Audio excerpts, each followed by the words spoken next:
Shalom.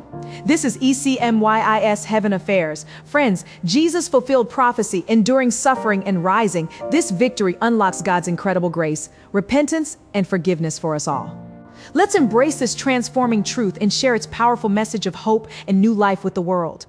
God calls us to carry this good news everywhere. Luke 24 verses 46 to 47 says, He told them, "This is what is written, the Messiah will suffer and rise from the dead on the third day. And repentance for the forgiveness of sins will be preached in His name to all nations beginning at Jerusalem." We all need Jesus. We all need Jesus. Please consider to invite Jesus to your life right now. Heaven joyfully welcomes you.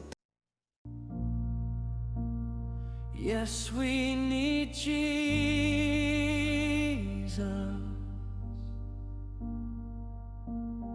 You need Him too. Yes, you need Jesus.